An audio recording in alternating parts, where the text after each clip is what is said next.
राजधानी रांची के नगड़ी थाना क्षेत्र बसीला गांव में फुटकल टोली में एक लड़की को गला रेत कर हत्या कर दिया गया है। बताया जा रहा है कई बार जो है विवाद हुई थी, होने के बाद जो है गार्जियन लोग जो है समझा बुझा कर बार बार जो है उन लड़के के घर में रख कर अपने घर वापस आ जाते थे। कल जो है काफी समझा बुझा कर फिर जो है पहुंचा दिया लड़के के घर। उसके बाद जो है आज सुबह में अचानक गांव में हल्ला होती है कि लड़की की पति ने गला रेत कर हत्या कर दिया गया है। हमारे साथ लड़की के चाचा है, उनसे जानने की कोशिश करेंगे क्या कहानी है। कहानी तो देखिए, शुरू से ये लड़की को शोषण किया जा रहा था। बार बार समझाने के बावजूद भी लड़का लोग दबंग टाइप का था। कहता था हम लोग किसी भी तरह से इस लड़की को इस घर में बसने नहीं देंगे। लेकिन अंजुमन और समाज का कहने पर हम लोग का एक मर्तबा वो लड़की को कई मर्तबा उसके यहाँ भेज दिए। एक मर्तबा इस लड़की को छत के ऊपर ले गया रात को और चाकू से हमला बोल रहा था। अचानक किसी तरह मेरी पुत्री जान बचाकर वो नीचे उतरी और कहीं छिप गई और हम लोगों के पास फोन किया। फौरन हम लोग आकर लड़की को मायके यहाँ ले गए। उसके बाद जस का तस रह गया। समाज का लोग बैठक किया, उसको भी दबंग लोग बात को नहीं माना, बल्कि मस्जिद के सेहन में वो लड़का का देवर और लड़का खुद वहाँ हो हल्ला करके मारपीट करने लगा अंजुमन के लोगों को। अंजुमन के लोग असफलता व्यर्थ करते हुए ये लोग मीटिंग को कैंसिल किया। उसके बाद बोला कि फिर मीटिंग के लिए आप लोगों को सूचित किया जाएगा। तो हम लोगों को मीटिंग के लिए कोई सूचित नहीं किया गया।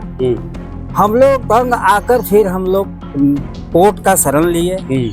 उसके बाद 3 साल मुकदमा चला। उसके बाद जब लड़का के ऊपर काफी दबाव जब कोर्ट के तरफ से हुआ तो लड़का फिर मेरे घर गया और कहा कि लड़की को भेज दीजिए।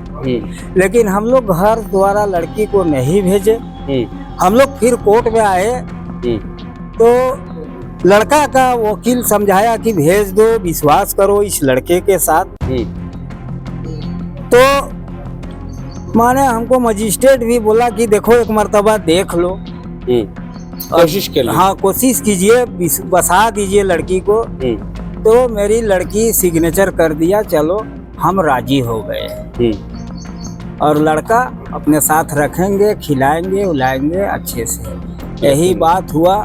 उसके बाद किसी तरह का कोई नटखट नहीं चला इतना दिन, 3 महीना। अचानक कल या परसों मेरा गांव का लोग आया था, हम तो नहीं आए थे। अंजुमन के लोग आया, समझाया बुझाया। फिर उसके बाद अब समाज के लोग कह रहा है कि रहने दीजिए लड़की को जी, विश्वास कीजिए रहेगा अच्छा से।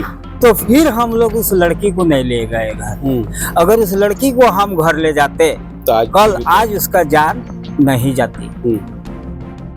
तो मेरा कहना है कि अब पुलिस प्रशासन जो फरार व्यक्ति है उस व्यक्ति के ऊपर सख्त कार्रवाई किया जाए।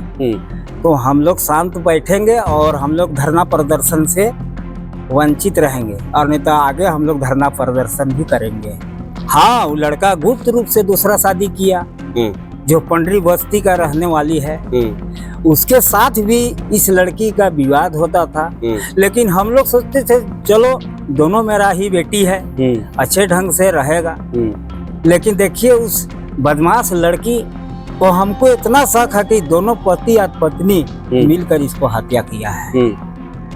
जिला प्रशासन से गुहार हम यही लगाना चाहेंगे कि उसका पत्नी जो बाद वाली और उसका देवर और उसका पति के ऊपर सख्त कार्रवाई और एक्शन लिया जाए। तो हम लोग आपको संतुष्टि मिलेगा। दबाव मिलता था, क्या मैंने क्या दबाव था? जाओ पैसा लाओ। शुरू में बोलता था तुम्हारा माँ बाप को पैसा नहीं दिया है शादी के रोज, अच्छा, पैसा लाओ, यही टोचर मिलता था बराबर। कितना पैसा मांग रहा था? 50,000 पहले मांग रहा था और 50,000 उसको दिया गया था। अच्छा, और जो दान दहेज ने होता है मुस्लिम रीति रिवाज, समाज में है। उसको हम लोग सब दे दिए थे। तो ये 50,000 रुपया क्यों मांग रहा था? कि आप लोग जो होता है दहेज के रूप में हाँ, वो दीजिए। सर सामान नहीं दे रहे हैं तो दीजिए। अच्छा, तो वही पैसा को नहीं दिया था गरीबी के हालत में, तो उसी को दबाव बना के रखता था लड़की। एकदम साबित होता है इसको गला रेता गया है और ये साजिश के तहत हुआ है और ये लोग फरार हुआ। अगर फांसी लगता या आत्महत्या करता ये लड़की तो फिर ये लोग फरार नहीं होता, हमको सूचना देता या किसी तरह से फंदा में लटकल रहता। ये तो साफ जाहिर हो रहा है कि इसको हत्या किया गया है। लड़की का ससुराले में हुआ है? हाँ, लड़की का ससुराल में हुआ है। अच्छा, मामले में जो है नगड़ी थाना प्रभारी जो है वो जांच कर रहे हैं। अब जांच के दौरान जो है बताया ये भी जा रहा है जो पति है हत्या करके फरार चल रहे हैं। अब देखना होगा कि नगरी थाना प्रभारी की ओर से इस अपराधी को कब तक गिरफ्तार कर पाती है या नहीं, ये आने वाला समय ही बताएगा।